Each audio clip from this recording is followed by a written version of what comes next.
Hello and welcome to Last Week On. My name is Adam Straughan and we are back covering Invincible, the season finale, episode 8, I Thought You Were Stronger. But before we jump into that, I have 3 very special guests this time around to talk all about the finale episode, and you know all of their voices. They've been on each episode, the last 3 that you've heard. So he is the host of Slayerfest 98 and co-host of My Bloody Judy with another guest on here. It's my pleasure to welcome back Ian Carlos Crawford. How are you doing, Ian? Hi, I'm good. How are you?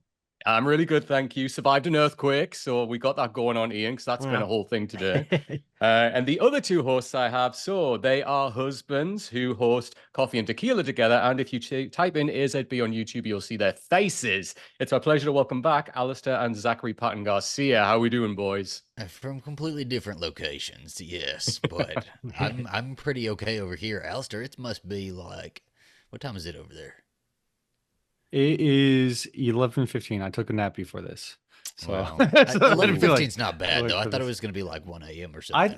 I thought it was going to be later, too. That's why I reached out to Adam just to confirm, like, the time. But everything's good. Yeah. 11:15? Jesus. You're not knackered, Alistair? Wow. Yeah. I'm always tired, so that's the secret. That doesn't change. I think we actually we didn't watch it together, but I think we both just watched this episode. I just got done watching this episode, and I think you had just watched it not too long ago. I did. Yeah, I watched it. All right, so you all did. Sweet. I've watched it twice through. So like yesterday and then today, because I couldn't wait. Normally I watch them like Friday morning to get ready for this, but I just could not wait. I was like, nope, I'm jumping straight in. Because I was not into this episode. I did not like it. You know what? It wasn't terrible. It wasn't terrible. It wasn't awful, but I was not a big fan of this episode. Interesting. Wow. Okay. All right. Yeah. Let's do general thoughts. Alistair, what did you think? I really like this episode. I am a fan of softly ending a show sometimes, especially because I get tired of cliffhangers all the time. I love myself a cliffhanger, like a big, expansive battle, but I like that it really just ended with Mark trying to struggle with who he is now that he's having realizations about himself. Okay, interesting. And Ian, what did you think? Kind of general thoughts?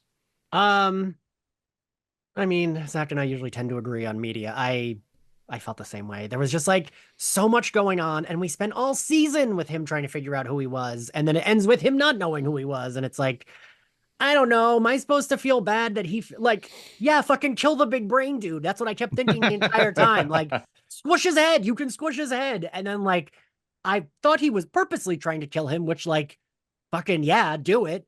And then when he was like, I can't believe I killed this man, I was like, why? That guy sucked. Like, you should have killed him. He was trying to kill your fucking mom and your maybe half brother. And I just like, people die all the time on this show, so I have a little bit of trouble. And I think I said this to you before, Adam, that like a thing that I've been having trouble with like this season is like, this all feels like nothing new. Like this didn't feel like something new, and for it to affect Mark that much, I was like, I don't even remember who this guy was. Like, to be fair, like death affects him like all the time though. He is like extremely sensitive to death, so I buy that. But yeah, you're right. Like this guy fucking sucked, and he was literally gonna kill your family. He's gonna kill that little baby. He was yeeting that baby across the room. Okay, he'd have been done at that moment. Head karate chopped. Angstrom fucking sucked. I just felt like, I mean, I guess he does get upset, but like, I don't know. He doesn't really get upset when it's like a villain and they're fighting and they kill the villain. And like, yeah, like his dad held him up through a subway and murdered every single person in that subway. That was like a bajillion people that died that day. And I'm just like, it feels like we put things in perspective at that point, and we're like, well, like I say a lot of times, I'm like, well, this isn't that bad because no one's dead, because like I rank my bad things. And I don't know. It didn't really, it felt like he needed to kill. Like, this is a superhero show with supervillains, right? Like, this isn't real life. I don't know what the solution is if you're not going to murder that guy. Yeah, I get what you're saying. And like, honestly, this is my lowest rated episode of this season. Which really shocked me because going into this 8.9 out of 10 this time. I have lower than that, but yeah, I think for me, like, I built it up to be something much bigger in my mind than what it was. Like, we spent so much time with Angstrom that I was like, get on with it. Like, bring me Nolan. Like, that stuff I'm really interested in. Like, bring me more of that. That's where I want this to go. And like, don't get me wrong, there's still some big shocking moments and everything in there, but like, he killed one guy. Like in season 1, like Nolan literally made him murder like 7,000 people at one time. And of course, this season started when him and Debbie were like walking through their grief of all of that, and that made more sense. But for Mark to have such an emotional reaction in the way that he did for this, that conversation that Cecil has with him on the roof, the whole time I was saying, Cecil's right. Cecil's totally right. Bad guy, kill him, get it done. It wasn't your fault. You were doing what you're supposed to be doing. Totally in the right there. Obviously, there's 3 main conversations that we'll talk about that Mark has with people and how they affect him. But yeah, overall, I was like, it's when I texted you, Ian, I was like, I liked parts of it, and I just thought other parts were like, oh, okay. And it's it was like, get on with it. I just can't believe that, like, the Angstrom felt like it was like the B plot, and then suddenly it was the A plot, and I didn't care. I don't know. Like, by the time we got to this point, we had so many breaks. It took so long, and I'm like, I don't know. I remember this guy. I remember like him getting the big fucking ballsack brain head, but like I didn't remember what happened that caused him. Like, I knew it was something with Mark, but I didn't fucking remember. And because I didn't care. I was way more invested in the like Alan and Nolan plot. Yes. And it is wild that we spent so much time on that and then fully dropped it for the finale.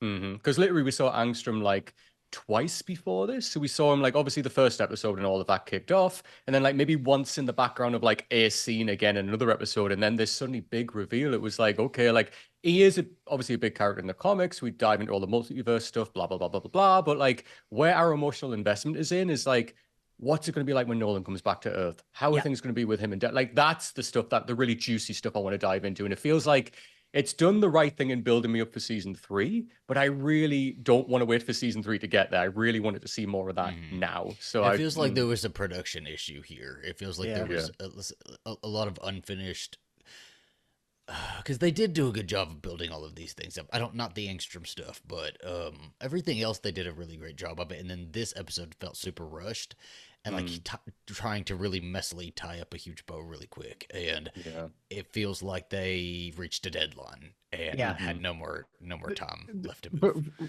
for me, it seemed like they just didn't have enough to put in one episode that they could conclude in one episode based off everything else. And I liked it because I definitely agree, bad guy, kill him.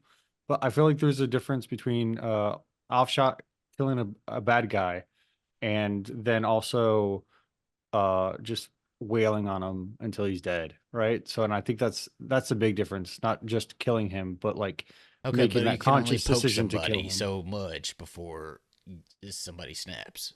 And he was getting poked. We'll get to it. We'll get to it. I don't want to blow our load for that one right now, but I have a lot of thoughts on that. Same. But so let's jump into it. Obviously, previously we had Alan the alien was captured. We saw that Immortal left. Anissa came down, the badass bitch herself, to Natalie and Brooklyn. We had Amber and Mark separate. Angstrom basically had Debbie at the end and holding her and Oliver hostage, and then called Mark. So then this opens, nothing to do with that. We open on a prison, obviously with Omni-Man. He's fighting some of the guards off. It kind of looks like maybe is this going to be like a prison breakout type thing going on. How wild is it, by the way, that like when Krieg enters and he's like, oh, basically you've passed inspection. Then they play Fatboy Slim. Like I was not ready for that needle drop. The music drops are always fucking wild in this. I also would have loved to have seen more of the prison and prison life in Viltrumite prison. But again, it felt like rushed. Well, it felt like that's what we were leading up to, right, Zach? It felt like we were leading to seeing that in the finale, and then we didn't.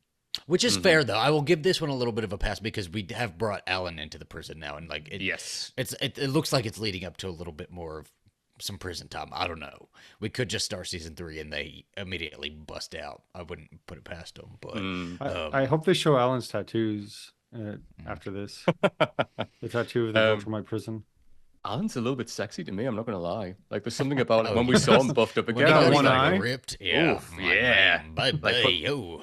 Like, give me that one eye? Yes, please. I'll send y'all some art I have. Yeah. I've already been sending art around about this show. The eye socket. So obviously we cut from there. We then go to a guy jogging on the street to the song. He passes the Grayson house. He's obviously knackered. He's like leaning over. He's like, you're going to feel we see Mark blip appear in the Yeah. background in front of his house. You'll feel, and then title card. Just I thought that so was clever. it was fun, but I did love that we got the final. Everything cracks off, and we had the word Invincible. I actually did really like this title card. I thought it was really fun. I was hoping he was going to end up in the suit, though. I was like Oh, waiting yeah. for the blue and black suit. I even spoiled that for myself and figured out You saw the pictures? that suit was coming. Yeah, and Yeah. it didn't come. And okay, so this is about to be the next like 15 to 20 minutes of the most boring shit they've ever had in this fucking show. Okay, the over and over and over and over portal jumping was I was so fucking over it. I was so I love done that. with it. I It was kinda cool the wanted to see first what like other... 2 times, and then he kept going with it. Mhm. When we got to like, it just felt like it was like, why is Mark continually falling for this? Like every time he flew at him, a portal. So stop fucking flying at him. Throw a couch at him. Like I didn't know what we were doing. Like I thought maybe Mark. I was like, does he have a plan here? Like, is he like going through them on purpose?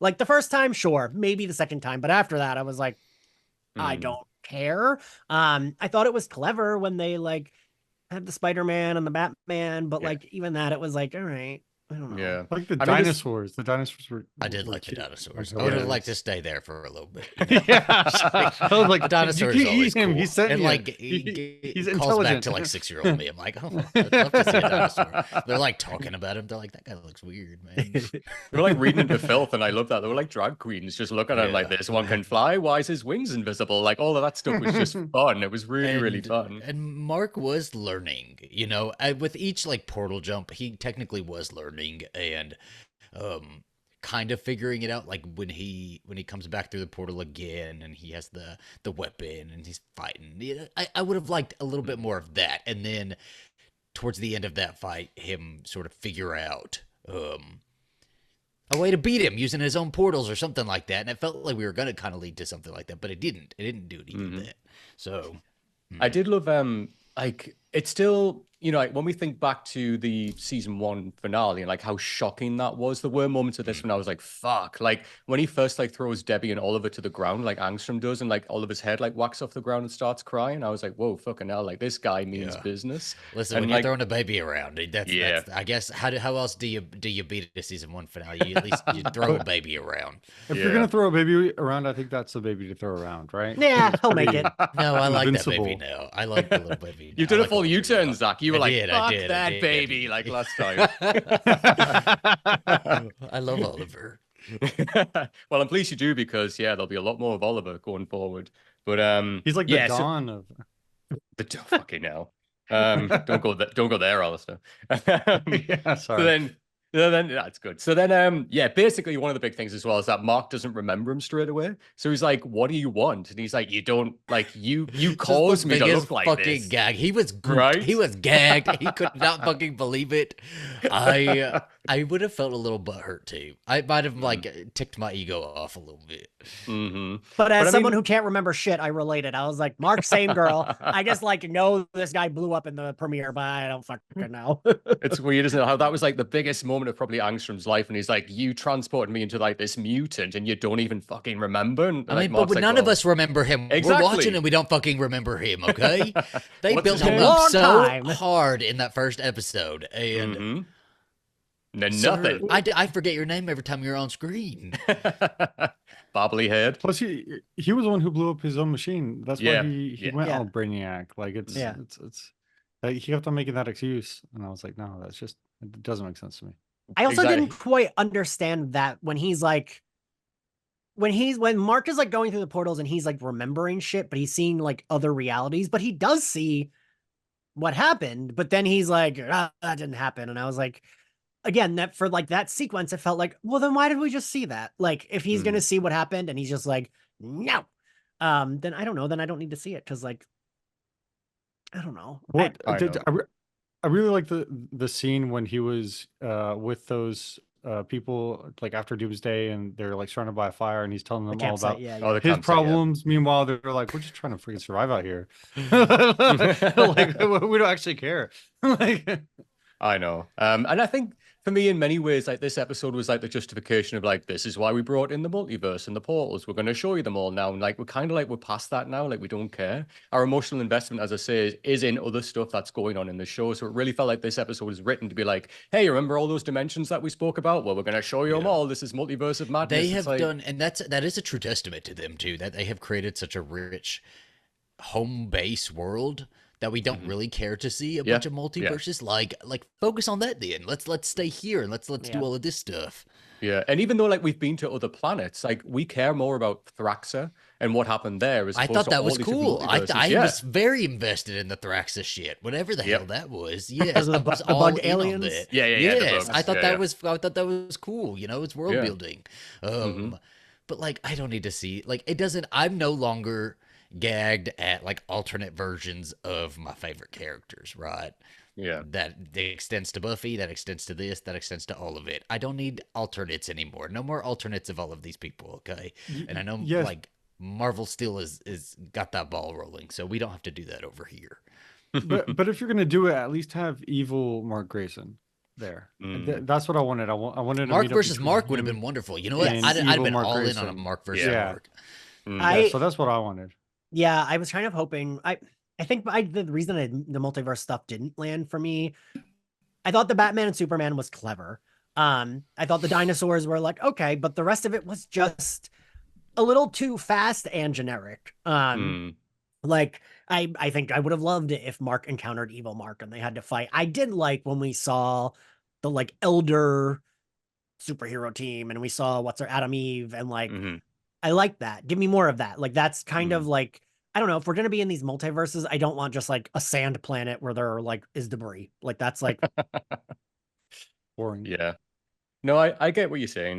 We have no time to be emotionally invested in any of this. Like, in terms of multiverses, like, what have we seen? We spent time on Thraxa. That was interesting. We got to know creatures on that planet, and that was great. Obviously, we heavily invested in this reality because this is all we've watched and known. But like, when we spend 10 seconds in a zombie planet, like zombie dimension, let's get on with it. It's wasting time. Yeah. And you're right. Like, we are so emotionally involved in these.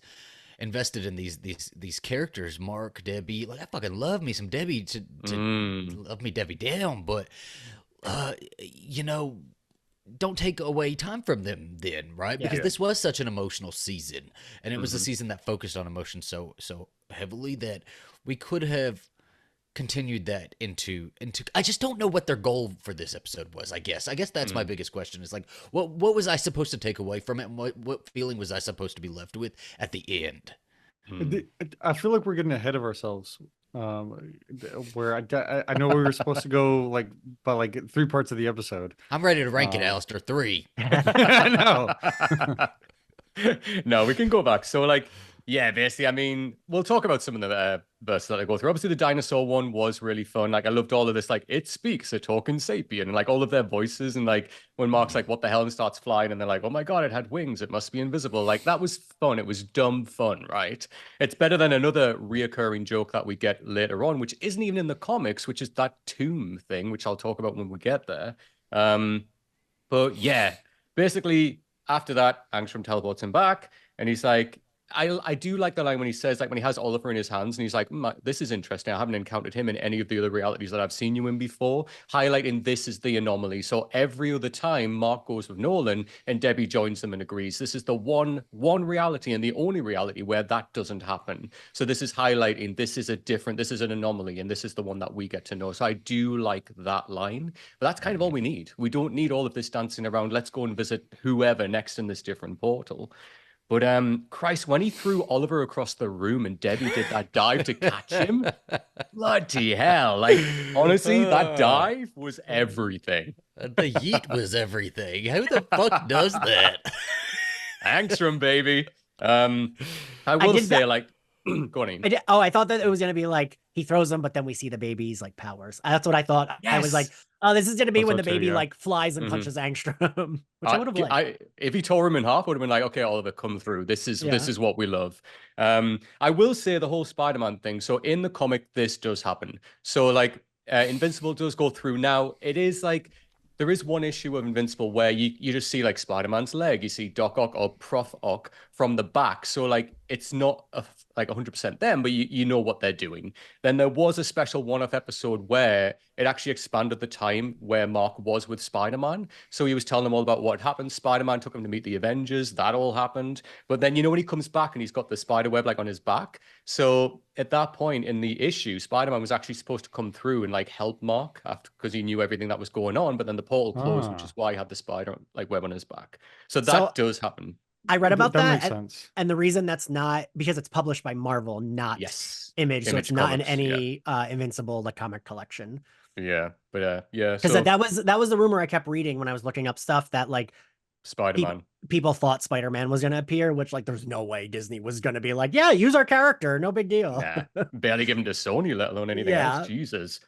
I did like the Spider-Man, the Agent Spider is his name. I did like the No Way Home reference when he's like, Spider-Man No Way Home, and he's like, I know you're from another dimension, got way too much experience with that, especially lately. Like that was wink, wink, nudge, nudge. Like we're sick of this. Like we get it. But yeah, I did like when he came back through and he had the spider web on his back.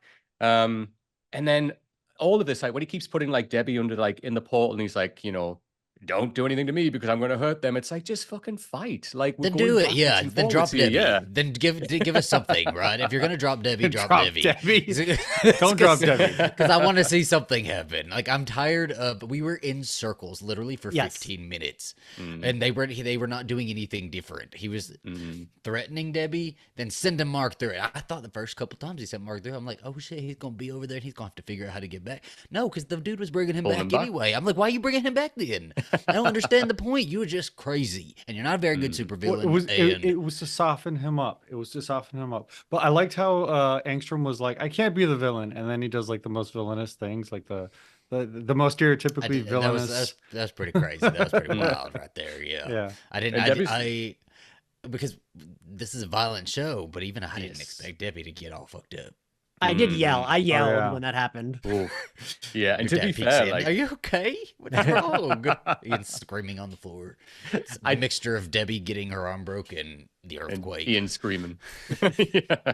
Honestly, though, that's one thing I love about the show is the brutality of it. Like, I love that they don't hold back, and like we come to expect that. Like, if you ever watch The Walking Dead, it was exactly the same. Like the brutality. Makes me worried for that baby. Yeah.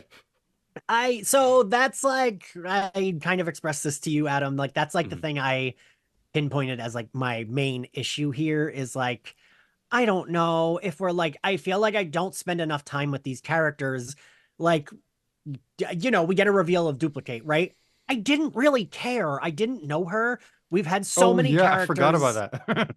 And like, it was gruesome. It was like, holy shit, she just got smushed. Like, that was shocking, but I didn't really care. Like, I wasn't like, oh, that character, I love her so much. It was just like, wow, that was awful. But there's a little too much of like, everyone's always dying, so I'm not sitting with the characters, and like Mark, Debbie, and Adam Eve are the only ones that I like, and Rex are the only ones that like I actually feel like I know and care about.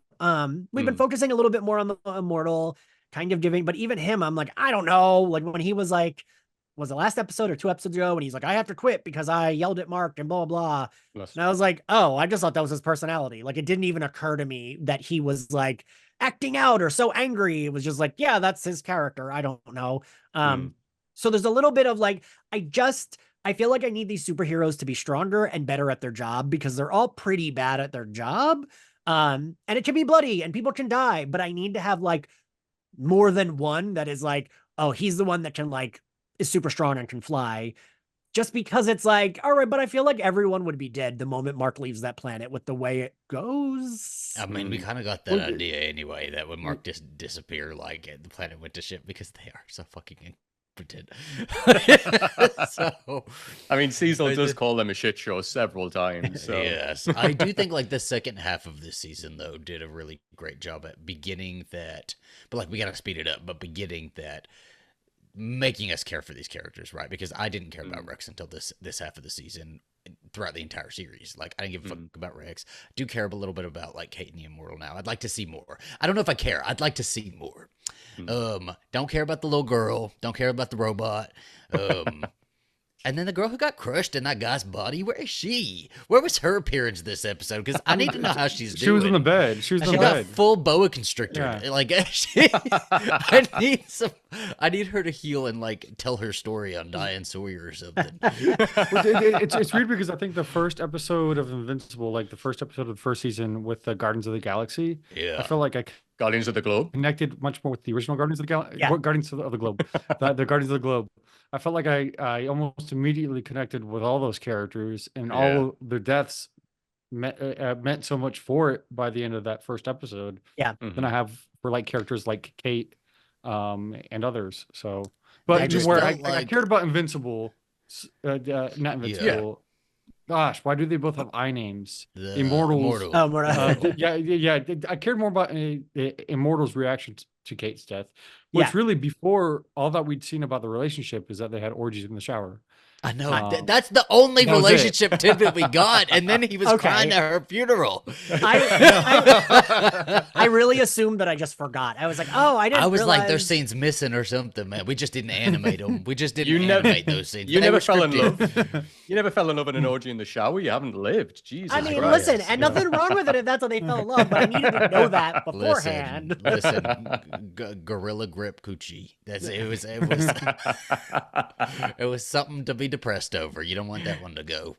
And listen, like when I was talking about the brutality, like I don't just mean like, oh, I love the show because it's brutal. Like I love how many superhero shows that we see where it's all glossy and it's all lovely and la da da da da. Like I do love that it does go there. But what I mean purposely with that is when we get moments like what happened with Debbie, where like, fuck these characters that we really care about. If anything happens to them, we're like, fucking hell. So like, I know you don't care about Rex, Zach, but like I really grew to love Rex like now. So like when that I do like gun at the him back now. of his head, when that gun to the back of his head happened, I was like, fucking hell. And like, we've got the repercussions of that. He has come back and he seems fine now. But like Debbie getting her arm like smushed and all of that was just fucking dreadful. But I do love that they go there and kind of show you just she is human. Like she can't. It's time for Debbie to up learn to against them. fight. By the next I mean, season, give her I a need superpower. Debbie to have gone through training and doing a full Sarah Connor like opening, like she's doing like chin ups and all that. Yeah, She at I want her least to be needs fucking strong. bodyguards. Wear a tank top and everything. I mean, Mark should be like, hey, part of me, working with y'all is that you need to sign my mom on the clock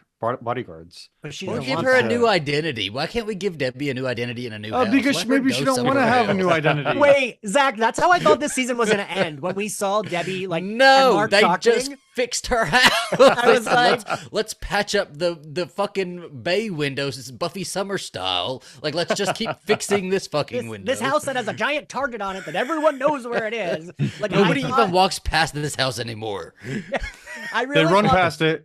I really thought Debbie was going to be like, Mark, we can't live in this house anymore. Like, Yeah. I got to change my identity. I I'm can't almost raise murdered. Oliver in this house. It's not a safe environment for a purple child.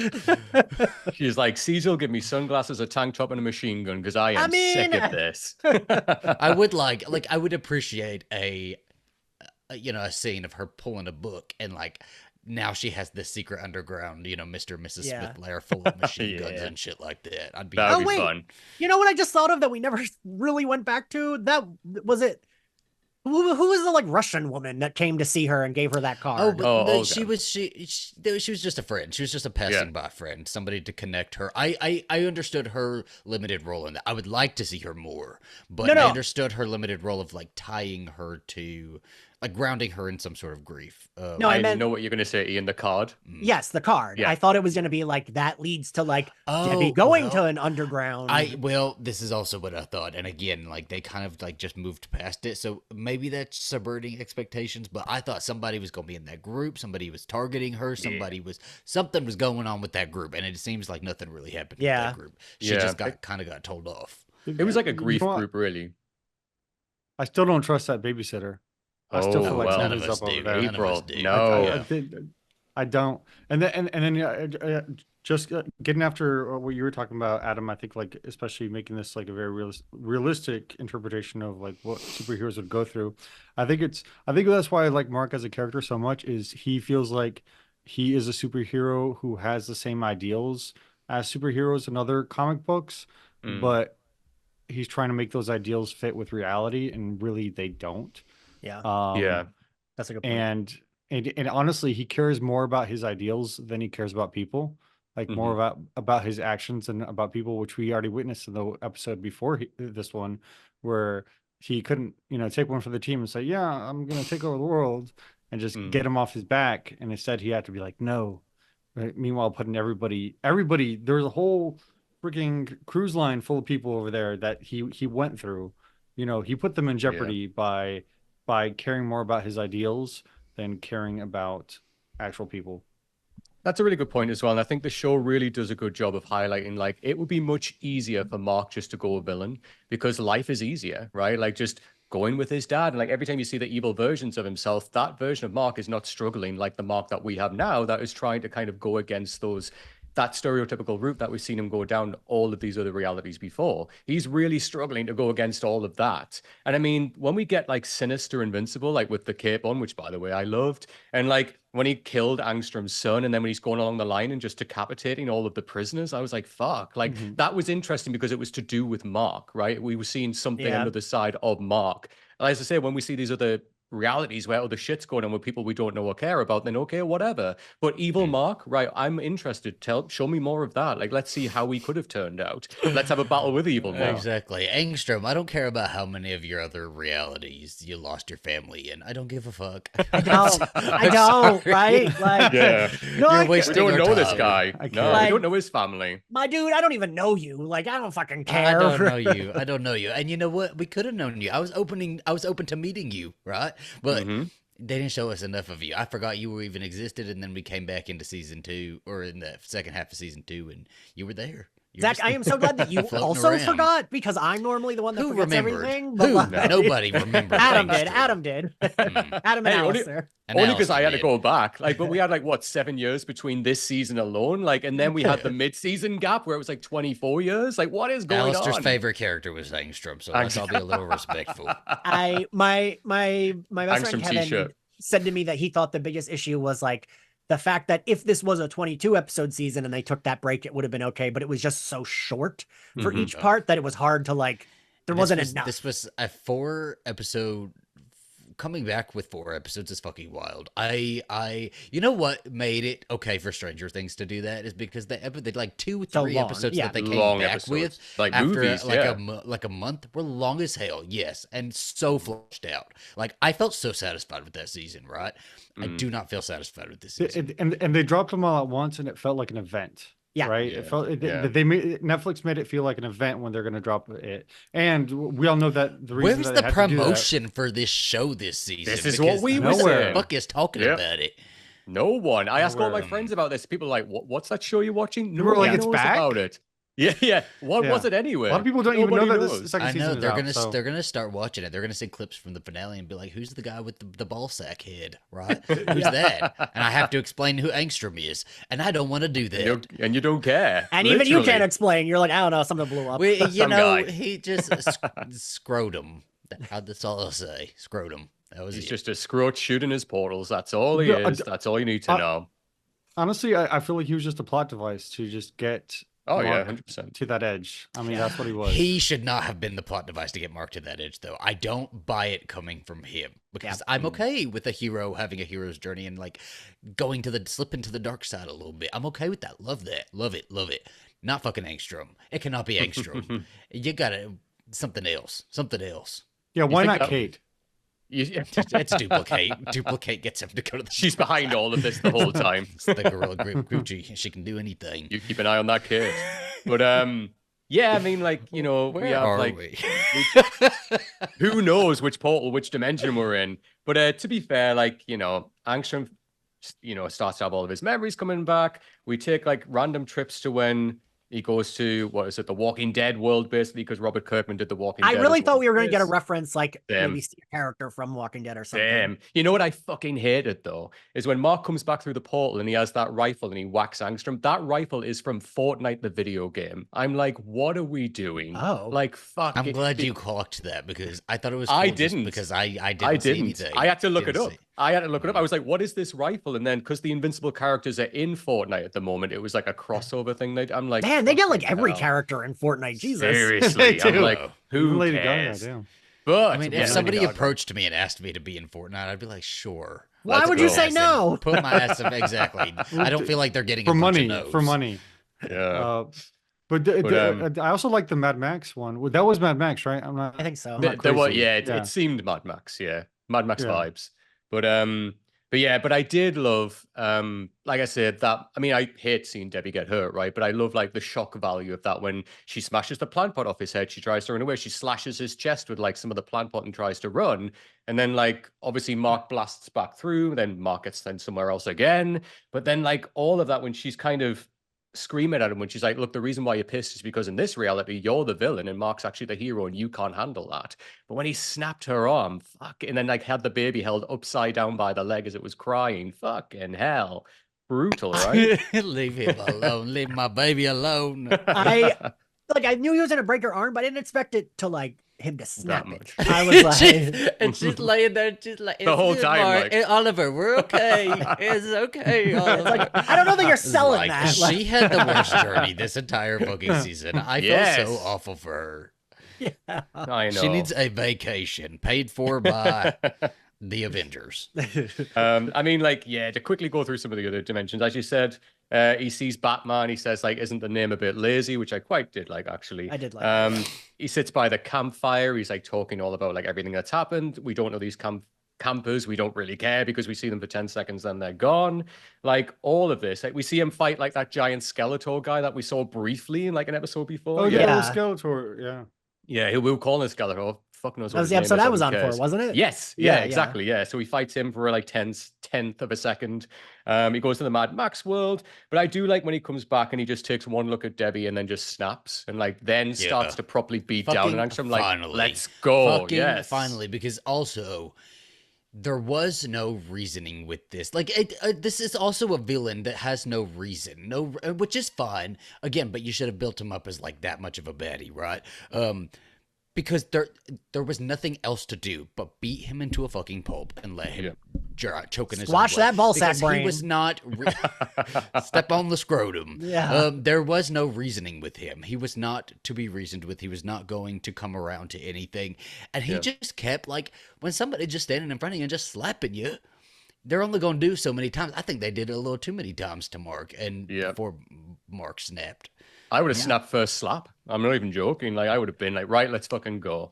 But I did love that vocal performance from like Stephen Yeun when he's like, I'll never let anyone ever hurt my family. Job.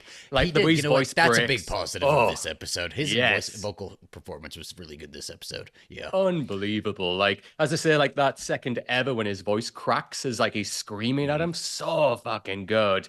But then, yeah, like obviously going through dimensions, beating him down, and then obviously he ends up in that desert place where they're at the end and beats him to bloody shit. And I love that he cries out and obviously says the name of the title of the episode, I Thought You Were Stronger. He's obviously saying that to himself and obviously to Angstrom as well. But I just thought, thank fucking God, Mark, like you did the right thing. You kicked his ass, and rightfully so. Eventually. Also, if you thought that Angstrom wasn't that strong at first, right? Because we have the strength reveal afterwards. Yeah. Him taking him out and putting him in the pavement would have killed him anyways. So like he would have already been dead when he drags him through the ground. If you hadn't killed him, if you had not killed him, he would have just been a fucking menace, an annoying mosquito to everybody. You know what you do to a mosquito? You slap it, and you kill it, you get it out of there. Yeah, but yeah, I mean, it didn't really, as you said, Alistair, because Mark tried to reason with him earlier and he didn't have that. What else was he supposed to do with Angstrom? Like, he tried talking to him and said, look, you know, we don't have to do this. Let's just talk it down. Let my family go. We can discuss this. You can hit me. I'll hold my punches. Like, get out whatever you need to. He didn't want that. He still wanted to kill Mark and then fucking fucked up Debbie's arm. What else was Mark supposed to do at this point? So, like, when he beat him down, I was like, right, finally, yes, he's gone. Let's move on from this. I didn't want to see his head, though. I wanted to see it. Wait, Zach, I was just about to say, I'm really surprised that after like everything's always so gruesome. I feel like at this point, I've seen so many horror movies that a head stomp or a head punch is not as bad as like an arm break. Yes. I don't think it could have been as worse than Debbie's. So, no, and like we saw him pop that police officer lady's head when like Yeah. the evil one, and I was like, They why don't just we see ran that out of time to animate Yeah. this, okay? It was just a bunch of red squiggles like spaghetti. because I felt it would have been more that gratifying is. to see that head blow up. Like I would have felt good about the head exploding. I know, right? And I mean, we saw it before with Red Rush, like when Omni-Man like crushed his head and like all that, and he took out the Guardians. We saw it all happen. Sorry, Alistair, what were you going to say? Well, I was just gonna say, like, Mark has never been smart. If Viltrumites are super smart too, he just didn't get that part of the gene. Leave him alone. And I Don't mean, you it's be true coming for 'cause my Mark. he never has plans. He just like acts or goes by his ideals. Because I mean, I wouldn't have killed the guy just for the fact that At I know that he's my 18? ticket out. Did you have plans No. and thought processes at I'm 18? saying my thought process would be I want to get back to my own dimension, and then I'll kill him. Right? I wouldn't have thought of that. I would have snapped. Whereas he was like, it wasn't until afterwards when he was dealing with it and he was like, oh shit, now I'm stuck No, here. you know what my thought process would have been? There's nothing here, no buildings for me to accidentally hit while I'm killing this motherfucker. This is perfect place to do it, right? Yeah. I I thought he was I gonna can be leave his impaled, body honestly. I thought he was gonna be here impaled. and not even have to deal with it. He can rot here. Mm-hmm. You know what my thought process would have been? I wonder if I can convince like other evil Mark to join me, and then William, we just lock that door, like close the bedroom, and just have like a Yes. full night of that. Me, That myself, would and have been I mine. just kiss. Let's go in this bedroom. Let's have With our own Angstrom? shower. No, Jesus Christ, Mark. We did- Mark and William. Play with that little ball sack, that little scrotum. Jesus Christ. Oh, we This didn't guy get keeps William in going. this, did we? Nah, Mm. not one bit of William. Nope. Justice And that for was really William. interesting because, like, the last episode when we saw everything with him and like building it with his boyfriend and Donald, that was All more better. interesting. All better. Just we're all Right. better now. Mhm. We're all good. Yep. Saved. I guess like in the first season we were developing these stories, but it felt a little too like we're throwing out a lot of threads that we're not gonna go anywhere with. And I think that's what bothered me the most is like this was the least interesting thread that we had been getting this season. And They I made just- it the main thread. yeah, and they made it the main thread and then dropped all the rest. Like Are you I was saying very Angstrom?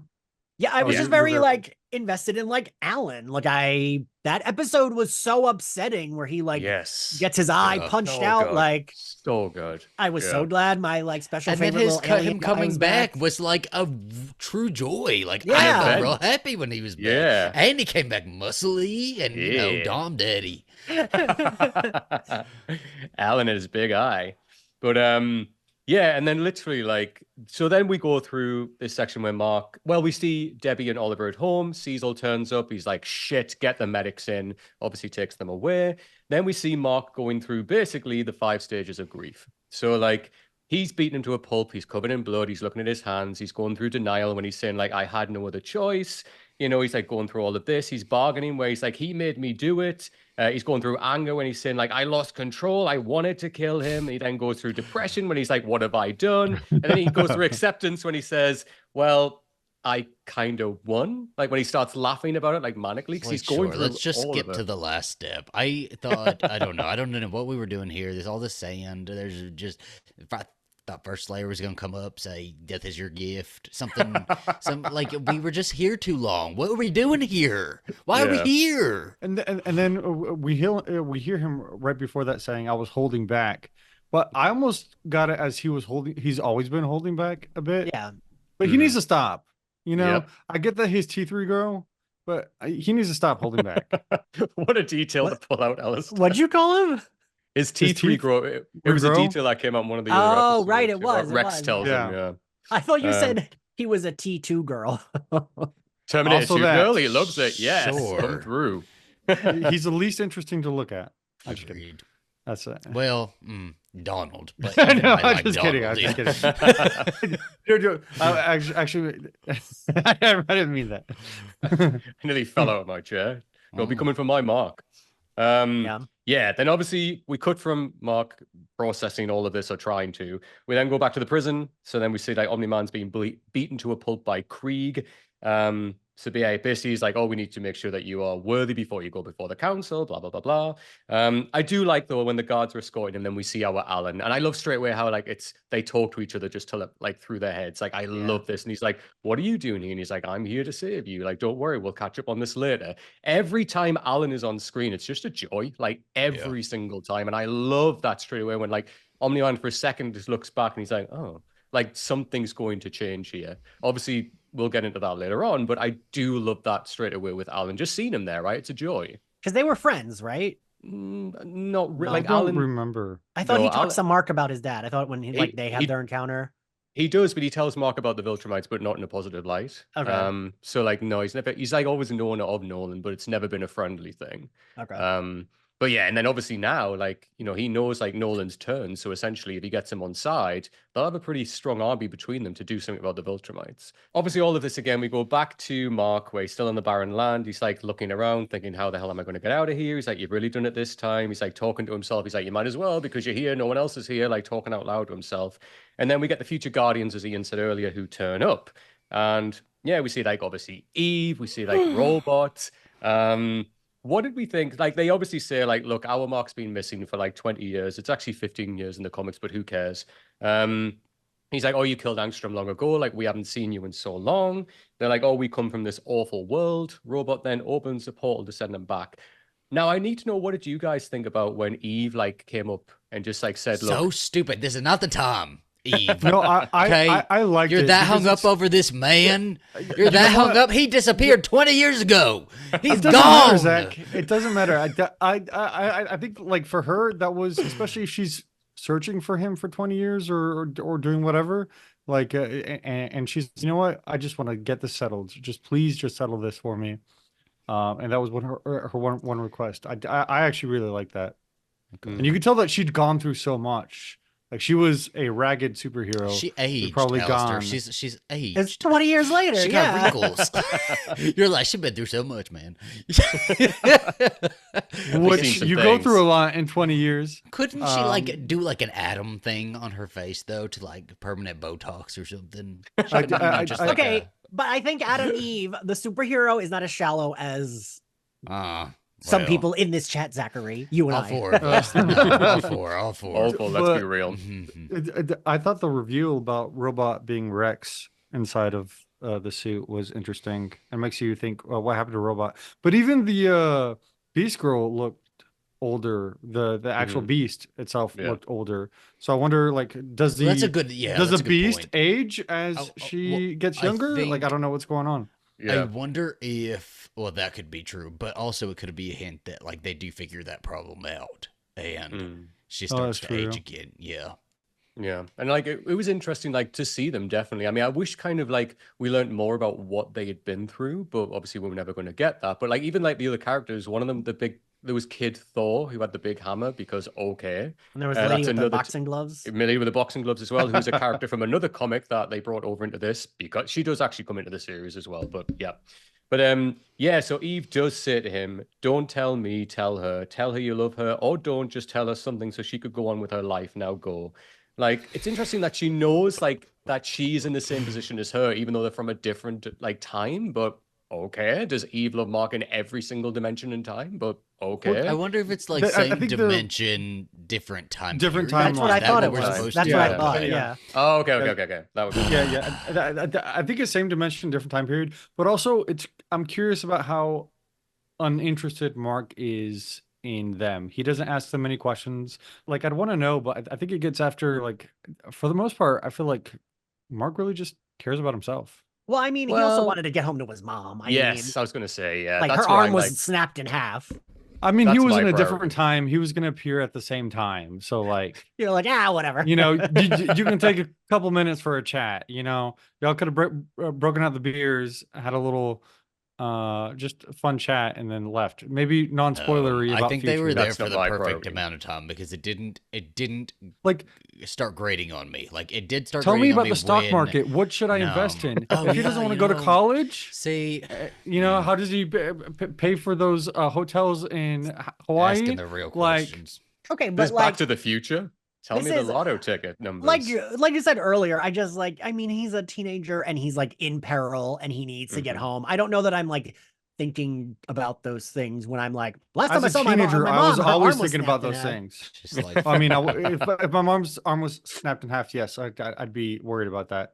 But like, I'd also be like, I'm pretty sure the last time we saw the baby too, the baby was midair, so he's got to like figure out what happened to the baby. yeah, but he's Yeah. appearing at the same It's time. time to He's get appearing home, at the same Alistair. time. Alistair, And it's time to honestly, go you can't home. confirm that It's though. time to Alistair. You go can't confirm home. that.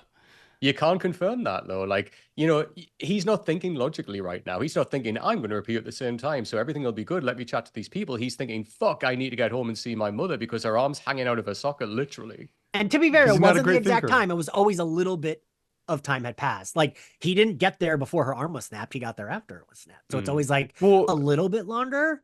Mhm. I think they have to bring him there. Definitely, they have to bring him there after the other mark is gone, right? Because otherwise, you have like two marks in one place. Sounds like I a brain to mean- me.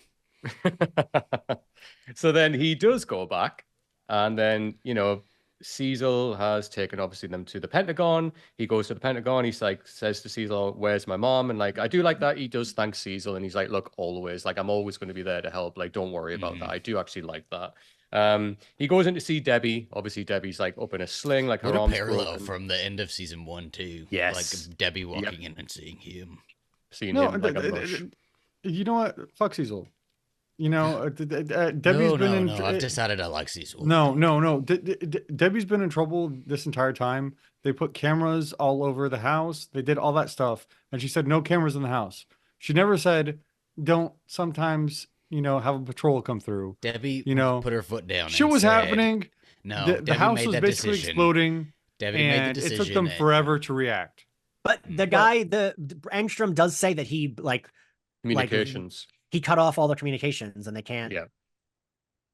Yeah, with He his made it- brain. I don't know. He did make a There's point still of saying visual that, though. cues. Yeah, there's like I don't know. Fuck Cecil. Also, he let them clear the room before he came in.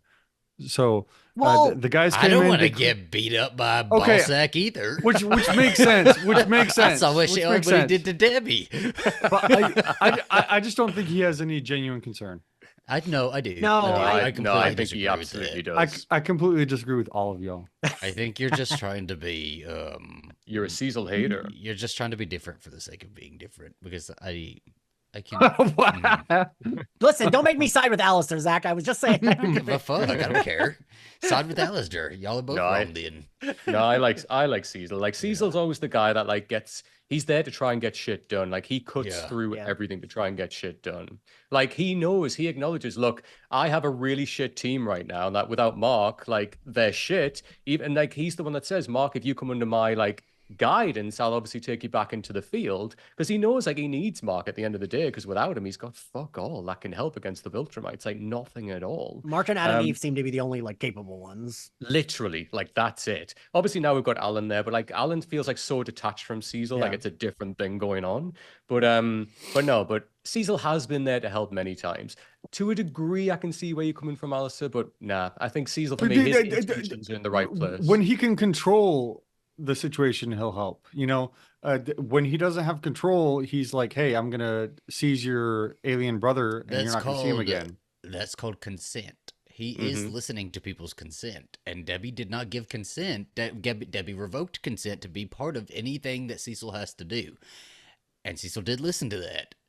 And I think he likes A little I think too he well. likes- I think he was like, "Yeah, let me wait until your Okay, arm's back broken and you almost up, die, back up. and then I'm gonna go." We in." almost 'Cause- blew our 'cause if you don't eardrums believe out. that Cecil doesn't have eyes on that house, then we're all crazy here, because he definitely does. He But I probably think he- obeyed to a point.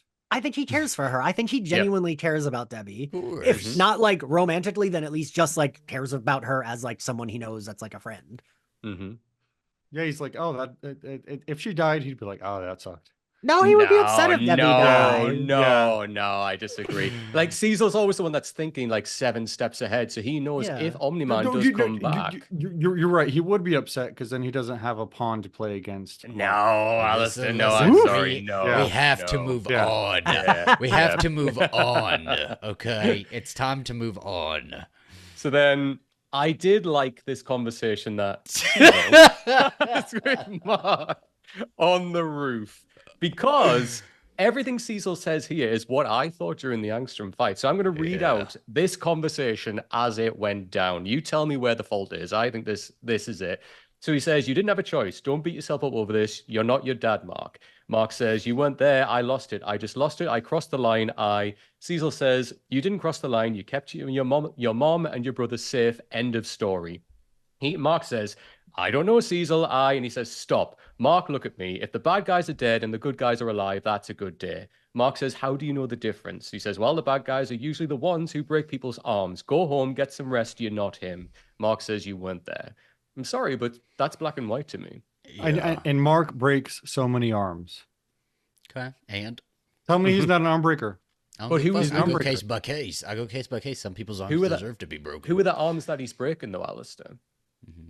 I don't know. Like, are these good Unfortunately. people that are like saving people's He forgot lives? who Is he he's breaking even their supposed to be arms, or- defending or mad at. Yeah, wait, Alistair, are you coming for Mark now? See, Yeah. he just is trying to be no, different. He's I'm trying not. to I'm be not coming for different. Mark. I He's just trying to don't be think different because he forgot that he was mad at Cecil, right? I think that Cecil is just trying to settle his top dog so that he's okay. Cecil don't think is Cecil stressed. cares. Okay, so you are a Cecil, right? You're at your work. You're at your job. You have a bunch of soldiers under you. You are a Cecil. Okay, when all of your fucking soldiers are acting up and doing shit they ain't supposed to be doing, does that stress you out? Because Immortals run off to his Abraham Lincoln cabin. Fucking Nolan decided to kill half of Chicago. Mark is an 18-year-old unruly teenager who's running around and with superpowers. He is stressed, okay? He is stressed. He is stressed. He is stressed. I mean, it definitely does stress me out, but I actually, have command and control over my guys. It's a different scenario where he has to. I don't have to, if one of my soldiers does something that I don't want him to do, I don't, take their mother hostage, or take their little brother hostage until Cecil didn't do they're- that. I don't think we watched the same fucking episode. And- I don't think we're watching the same show. Okay. And Was this a Cecil spin-off? While we're not on deployment, I don't give my guys 7 days of work. I mean, obviously, I'm deployed right now, so everybody works every day. But so okay, I'm just back down a little bit. No, you can walk back. You can love Cecil now. It's fine. No, I don't. Fuck Cecil. I will. But, Fuck Cecil. Fuck Cecil. I hate Cecil too. Let's go. All right. On. But all I want to say about that conversation is I can see where Cecil's coming from. And this is the first of 3 rooftop conversations that Mark has. And they're all slightly different, which is actually a thing that I do I didn't like even in this clock that. episode. Yeah. Yeah. So this one is like Cecil is, in a way, kind of a little bit of what you were saying, Alistair. Mark is basically saying to Cecil here, look, like, I am processing something. I'm going through something. I just need you to listen to me because I'm feeling like fucking shit. Now, Cecil is kind of just cutting through that and being black and white and saying, it's not your fault. You're fine. Go home, get some rest. But that's not really what he needs to hear right now. What he needs to hear is, fucking hell, Mark, you've been through turmoil. I understand you. I understand where you're coming from. Cecil's not saying that to him, and he gets that later on from his mother, and obviously from Adam Eve at the end as well. But this is 3 different types of conversations of people talking to him in different ways, which is interesting. Well, it's interesting because I think Mark, like I said, makes idealistic decisions based on his own personal ideals, and that's what really affects him. But Cecil makes strategic decisions, and I think this is a strategic decision, not like ideals. Mm-hmm. Yeah, that's fair. That's absolutely fair. We then cut to briefly, we get Monster Girl and Ruddy, everybody's favorite characters. They're making sandwiches in the kitchen because, of course. Ruddy explains that he still needs to learn human interactions. He apologizes. He says, look, like, I fix problems. That's what I do. I saw you as a problem. Obviously, I get that pissed you off. I'm really sorry. And then, she kind of says, look, that's fair. Ask me out on another date. Like, and if you can figure out like a way to stop me from aging, me de-age, getting younger every time I use my powers, then please do. Ask me out on another date. They do. They both eat their sandwiches. This Lovely. scene could have been in the last episode. It was so out of place here. Also, it wasn't a good apology. I ranked my apologies on would this work on Zach, and I was like, that would not work on Zach, so it's not a good apology. Well, I mean, also, this is a problem that she is aging backwards. So let's figure this out. Well, I felt like it was very much settled in one small conversation over sandwiches. I just don't care about them. I don't care about the Mhm. two of them. Not at all. Yeah, because like a lot of times pass between their conversations. So what, were they not speaking to each other when this little 30-second conversation could have sorted it out much earlier? No. Like, Yeah, my thought was, how did you get her in that little machine thing if she was so against, doing alternate like versions of this? I just don't Right. know, like, so I've been doing like a background rewatch of the cartoon Inside Job. Did you ever see it, Adam? no, I've never heard of it. Really, I really loved it. It's like very Ian. But like there's like a bit where the one guy, to like impress his like ex-wife, keeps trying to like de-age himself and be younger and hotter. And at the end of the episode, the joke is like he's de-aged himself into a baby that has to be carried around. And I kept thinking about that with her, and I was like, if she doesn't want help, is she just like, yeah, soon I'm gonna be a fucking A 2-year-old, and don't fucking tell me I can't be a 2-year-old. It's Like, full on Benjamin Button effect right yeah, here. like it seems like that is a problem you would want to solve. Yep. It's a strange one, yeah. She But was just trying to be difficult. Alistair would do that. Yeah, you would do that. She's like, and I also hate Cecil. But all right, and then we go to the Arctic. So we're out there in the snow. We see Immortal. I did actually like this little like the way the camera pans around when we see like his original costume. We see like what looks like the Holy Grail. We see his like Abraham Lincoln hat. I did like these little like things inside of his cabin. Yeah, and then obviously big reveal, dun dun dun. Duplicate isn't dead. She kept one version of herself the whole time. She has the 0 on her chest, which means she is the original. All the other ones that Oh, have I you didn't ever even think noticed had about that. numbers on their chest. Yeah, so like all of the copies had numbers on their chest. Does she Yeah, just and then walk around in a superhero suit though? Why can't she just wear like clothes? like Like part literally, of yeah. her. Yeah, right. I did- Yeah, I- I feel like it'd be better with clothes if she came up with clothes. Yeah. Right. She's the only one that wears like normal clothing. All of her duplicated versions wear the suit, maybe. Which honestly, duplicate, great thinking Yeah. to never put your actual self into the Oh, well, I battle. have a question That's- then. yeah. So can she keep? So she can still keep duplicating though, right? Like she can still. One Yeah. assumes, yeah. Yeah. Mm-hmm. So how do we know this is not the? Like she had the 0. She had The zero on her number, chest. Zach. She put some another She one painted in it that on herself. costume. But they're Yes, she put somebody else in that costume. but they're all the Believe her. same. There's not like different. There's not. They're There's all not the a same. difference. No. Yeah. So- I did. I liked this. I did. Mhm. It That made me very was- intrigued.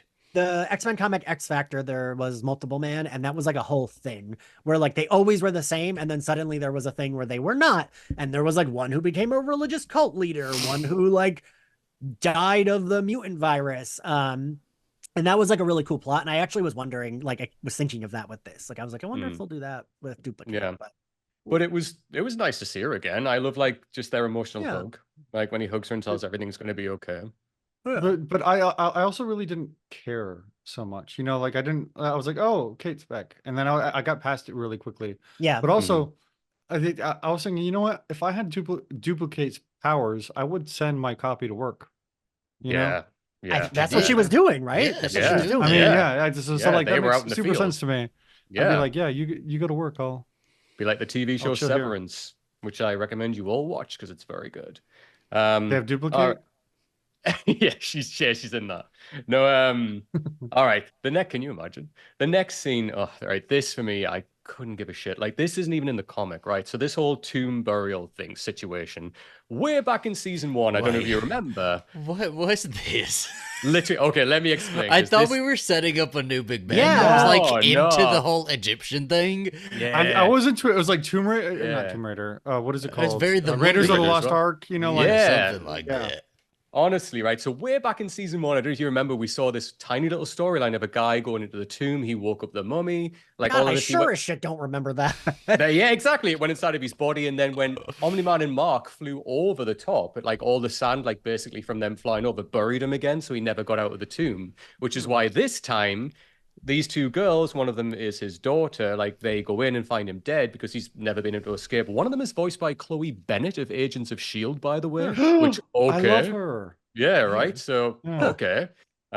Anyway, that whole thing, they go there. She's like, oh my God, my dad's dead. I do love how sexist he is, where he's like, I can't go inside of a female Yeah. body. It's only him. And like, they call him out on that. I thought that was quite funny. But yeah, this is just an ongoing joke that like the writers are putting in. So like, it happened in season 1. Like, Mark flies over again. They get buried in there again.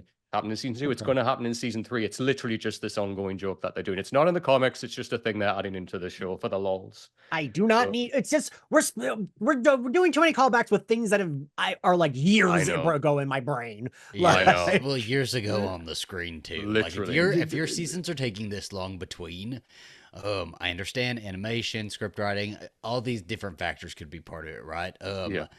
Do not be doing this because I will not. I will not. I do- because now I- am I I do- going to I- have to yeah. remember this one scene from season 2 next season? Because I won't. Just for I a promise you I joke? won't.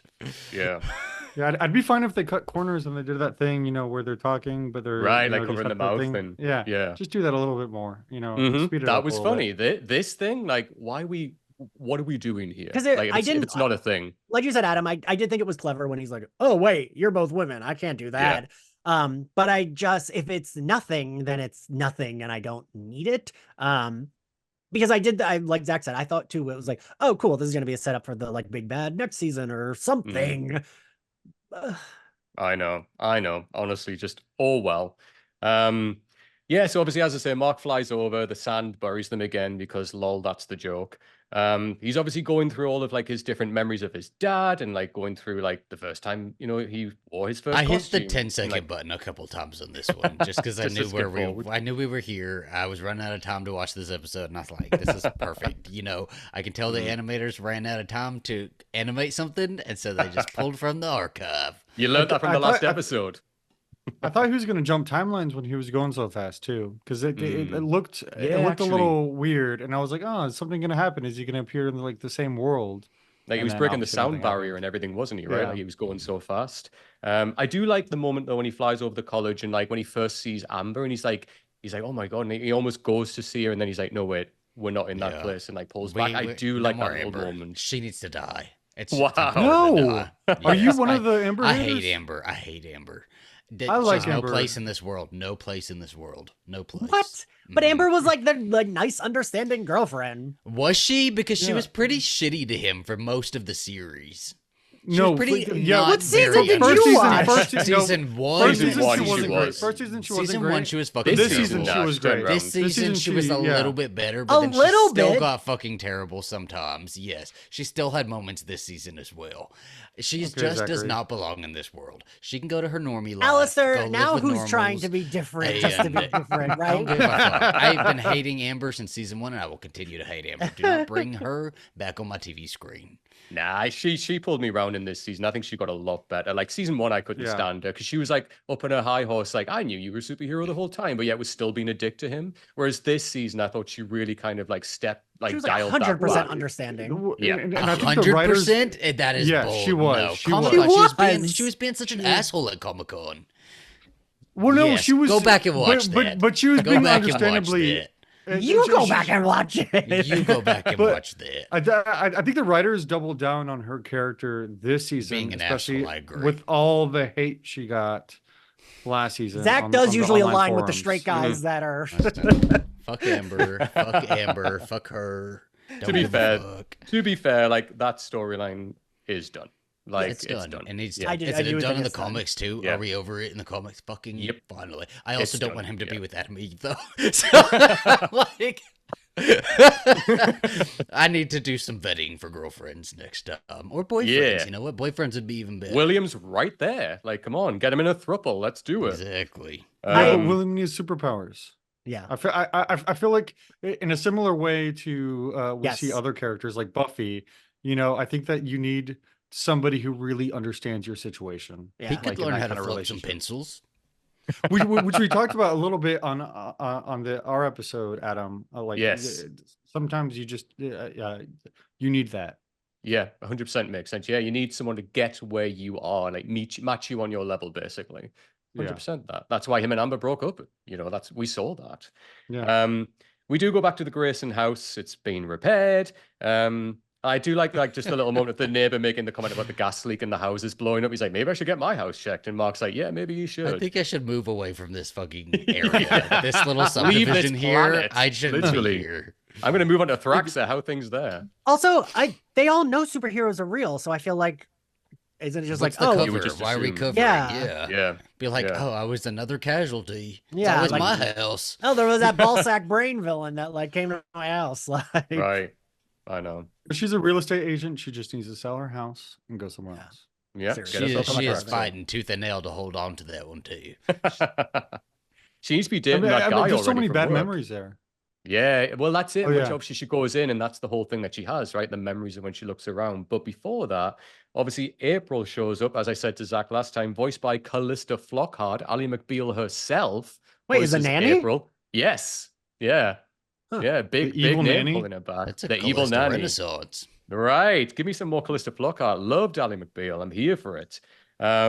Obviously, they go in. She asks Callista Flockhart to go upstairs and get Oliver ready for bed. But it is that, like, Alistair, what you said, all the bad memories. When Debbie looks around, it's like almost like, oh my God, they've just so much shit's happened here. And it's almost just like it never happened, right? Because like everything's been tidied up. Everything looks great.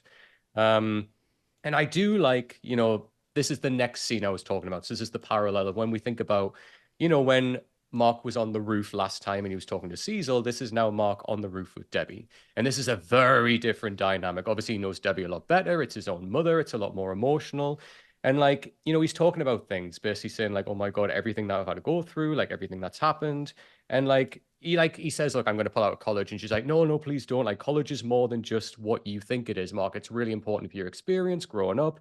And then he just says, I just can't. Because like, what am I going to do? Am I going to be a dentist? Like I've got all of this ability. I need to learn how to basically use what I can do. But I love that he says, like, do you understand me? And she says, yes, I understand, and puts her arm around him. That's what he needed to hear.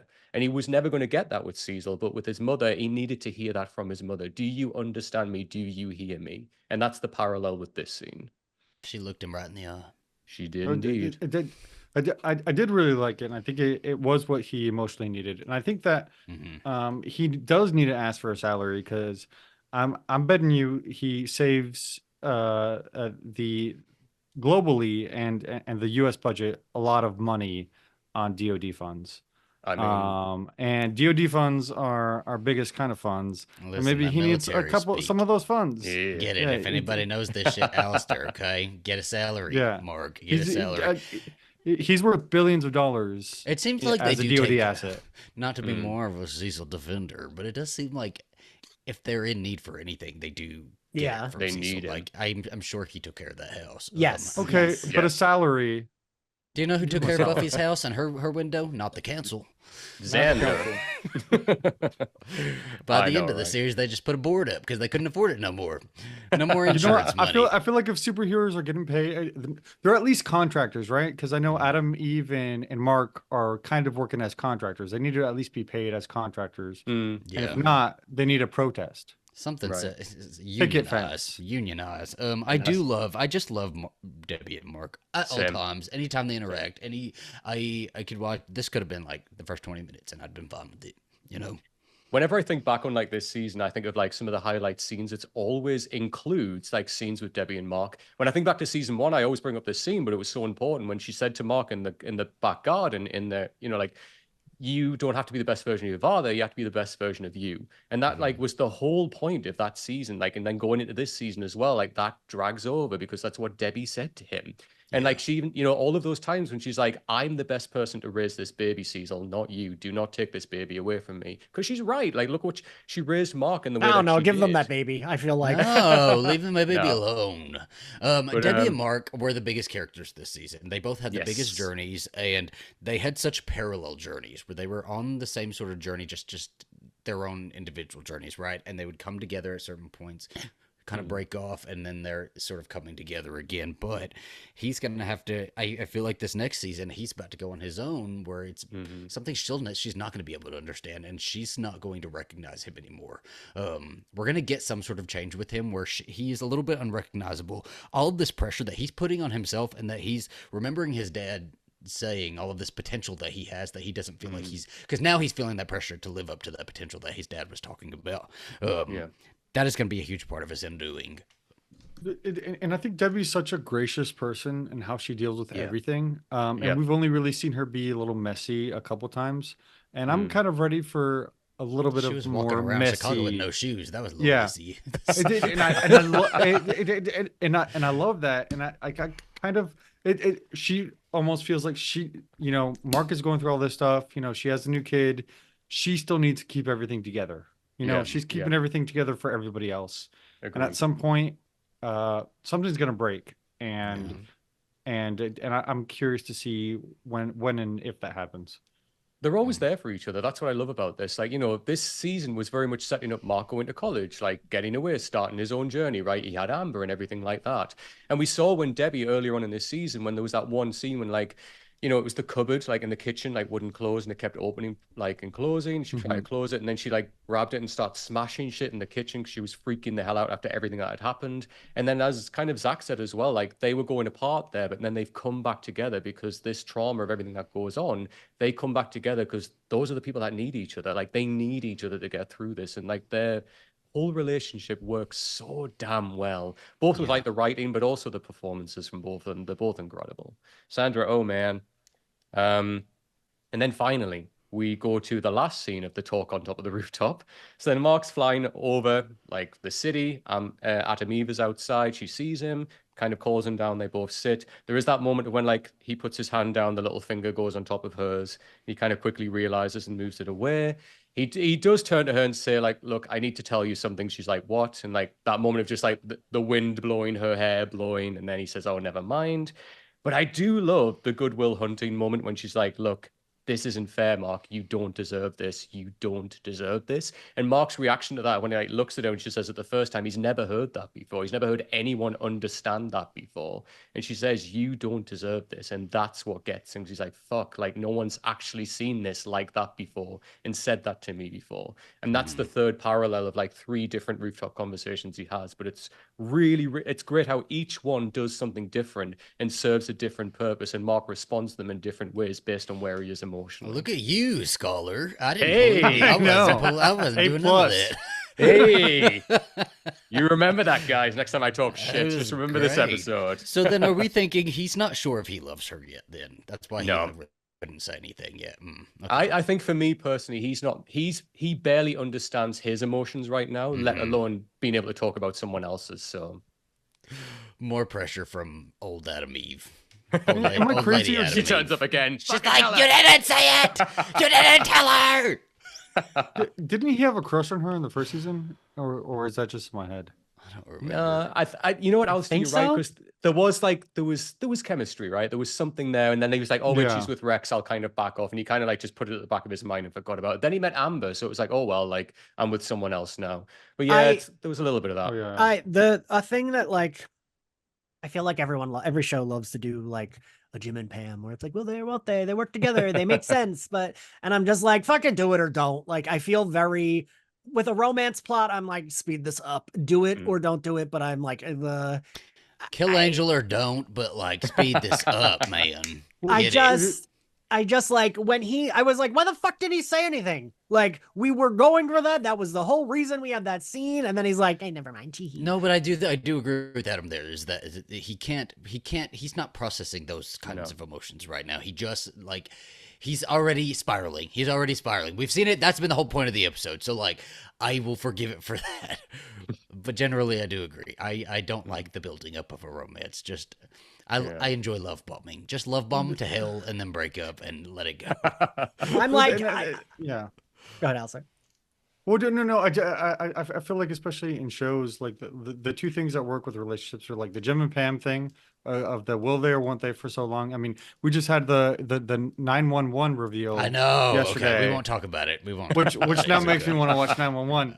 But it's a will they or won't they for so long, or it's they get together, it's crazy emotional, and then something happens, either a tragedy or, somebody loses their soul and they can't be together again. I mean, there's been tragedy here, so.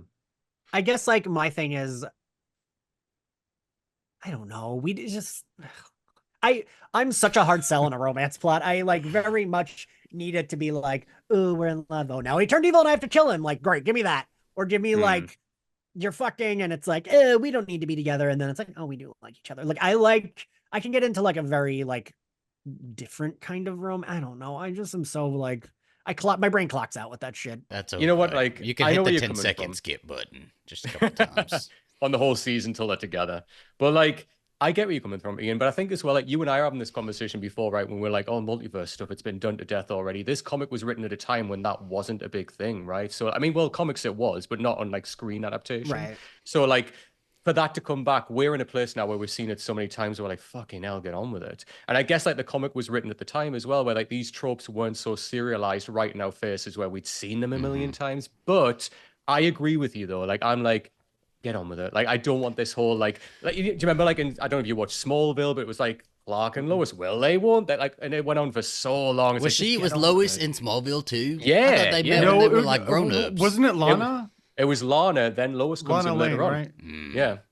I'll Lana never Lang. watch it, so you can just spoil it. Because it was always because I thought it was always the Lana and her. But you know they what? did the same thing.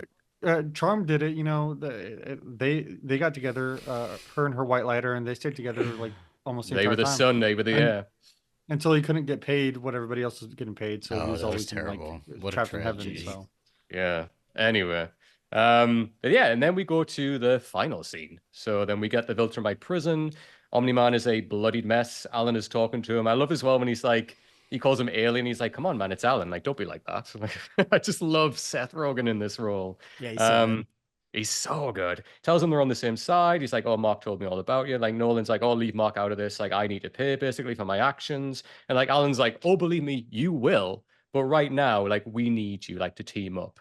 And I kind of love like, you know, Alan's just like so over Omni-Man's grief where he's just like, oh God, like when he's saying like, I need to pay him, like how badly I've hurt everyone. I've hurt my son so bad. It's nice that Omni-Man is thinking about that, but I just love Alan just being shitty when he's like rolling his eye. And he's like, fucking hell, oh God, like, are we doing this?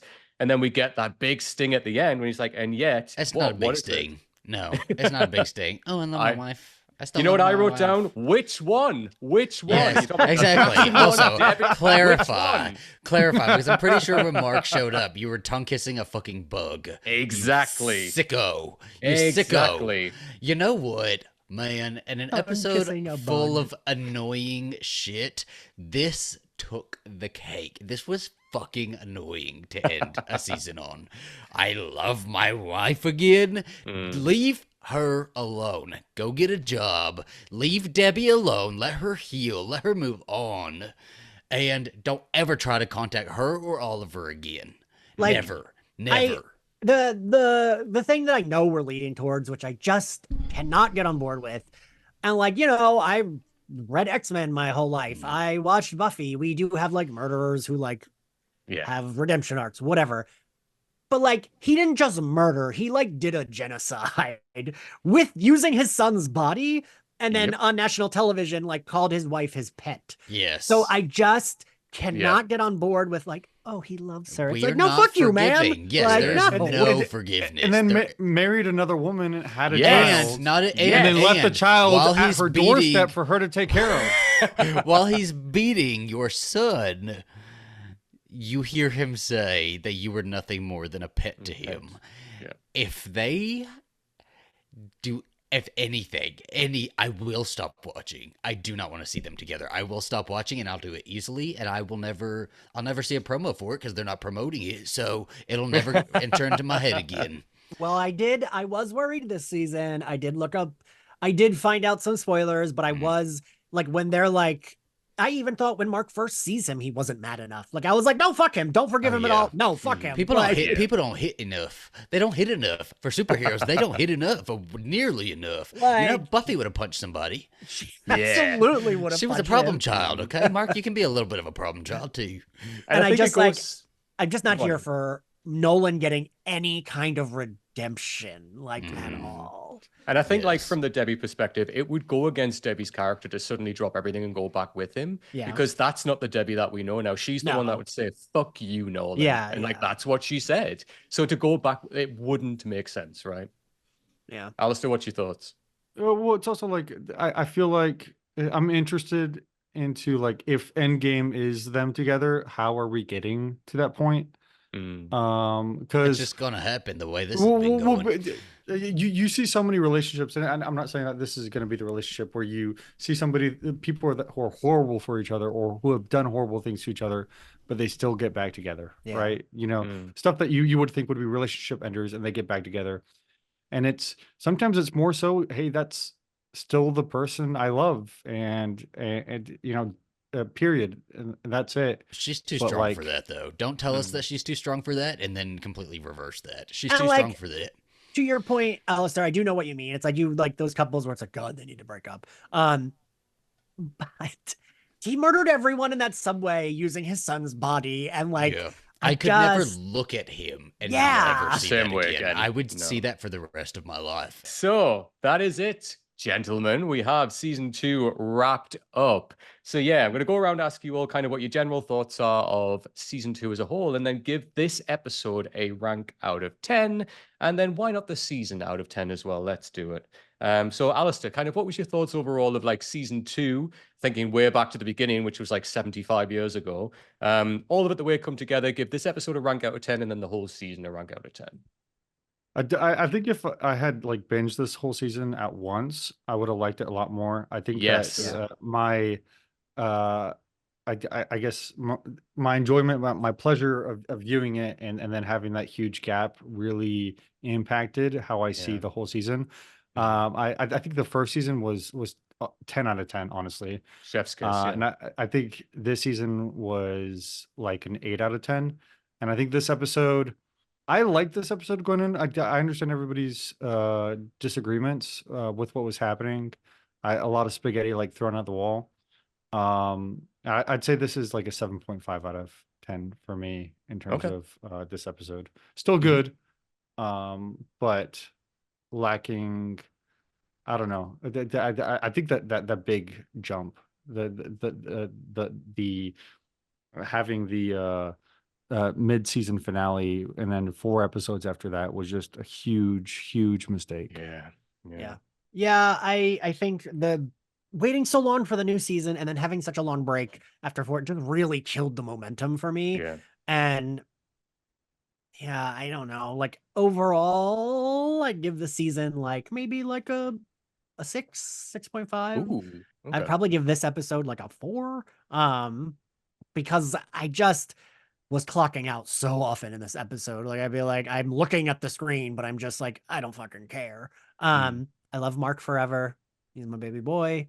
But like, I don't know. I just like I wanted to see the like 10 other plots, as Alistair so politely put it, throwing spaghetti at the wall rather than saying shit. I wanted to see some of the other spaghetti, not this spaghetti. I don't fucking care about Angstrom. And like, yeah, fucking kill him. I don't know. I guess like I think this show will have trouble capturing the season 1 because it was such a fucking gag of like, oh, we spend this whole episode with and then he's a fucking murderer that can't be stopped. I do think it will just be hard to top that, right? And not a lot of shows, you're like, oh, the first season was so good. They're never like, usually it's like, if it's a good show, it's like getting better as it goes on. But like, I think that almost like they blew their load. I know that's the plot of the comic. So it's not like I'm like, well, they shouldn't have done that because that's the whole fucking plot. But yeah. You know, I did really like the season, so I'd probably give it like a 7.5 out of 10. I'm good with that. As a season whole, this episode was a 3 out of 10, and I think that's even generous. It was a really lame finale. That's just the perfect word for it. It was just lame. But the rest of the season, you know, I did enjoy all of these episodes, and they made me want to, because often I would like wait and I'd get to like binge them. So, I did like the season as a whole. I am just, yeah, I think media just in general is they're gonna need to really start picking it up because people are not gonna wait around. You're not gonna retain your fan base if you're gonna be doing this kind of shit. Yeah. Yeah. So I hear what you're all saying. I mean, I will say, like, Robert Kirkman and Stephen Yeun and J.K. Simmons, they've all confirmed that, like, the season is well underway and that the gap between seasons will be a lot shorter, which thank God it needs to be because the show will die. And it's such a shame because the show has such greatness about it, right? I mean, we're all here, like, doing a podcast about it because it is very, very strong. Like, it is strong. And, like, overall this season for me, like, I took a lot of enjoyment from it. I did really like a lot of it. Like, I like a lot of, like, you know, Mark's journey. I love like to see, although we hated Nolan by the end of season 1, for me, the strongest stuff was finding out what was happening with Nolan, like up there in like space and like the big fight. And then when the Viltrumites came and took him away, and like we start to see more of the Viltrumites and all of that, building that out. That was a really interesting for me. This season still had some really great stuff where the world was building out, but we were still going forwards with the characters that we know and love, like Mark, Debbie, like Atom Eve, like even Omni-Man to a degree. Like we were moving forward in new areas with the characters that we love.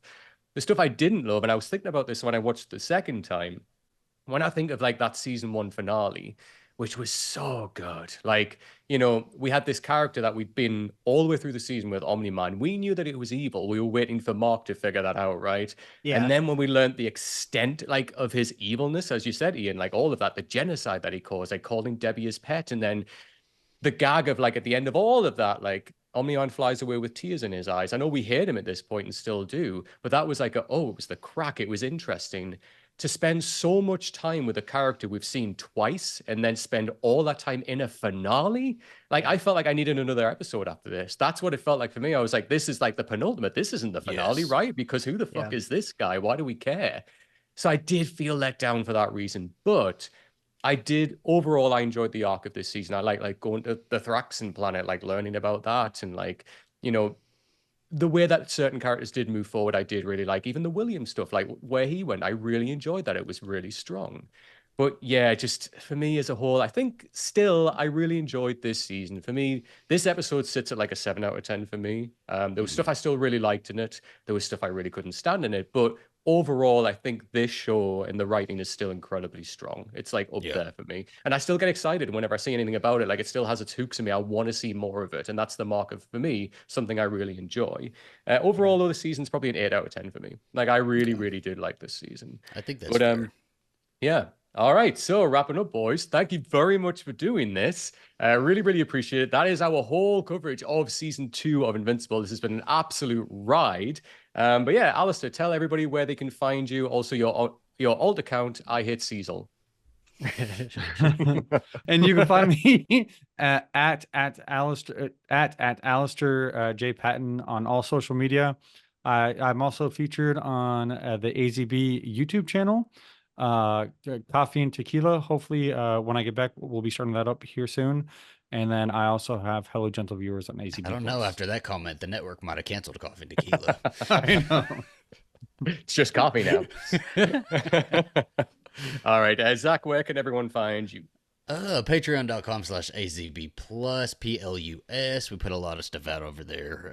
That's probably put a hell of a lot of content out over there. So that's probably where you can find more of us. But I've been a little bit more active on my YouTube channel, which is just AZB. Put out a Beyonce Act 2 Cowboy Carter reaction, first listen today. So that should be fun. All right, Ian, and then where can everyone find you? At SlayerFestX98 on all social media platforms for my podcast, or at Ian X Carlos for my personal Patreon SlayerFest98. Where we're going through Buffy season 3. And yeah, that's where you can find me. Hell yeah, you can. So there we go, guys. But before I go into all of my socials, I want to say a genuine thank you to all three of you, because you are the three that I've gone through this whole season with. We've had fun. Like, we've done so many episodes together. We've enjoyed this show together. We fucking hated the finale together. But it's been such a ride. So honestly, from me, thank you very much for your time, guys. I honestly really do appreciate it. It was fun. It worked out with people too. Hey, absolutely that. If you do want to watch this version of this episode, you can obviously listen to all of them. They're available on all streaming platforms, wherever you get your podcasts from. But you can watch them all. All the episodes are up on YouTube. So if you do want to come out and see our stunning faces, then go and check that out. Just type in Last Week On YouTube. You'll find it there.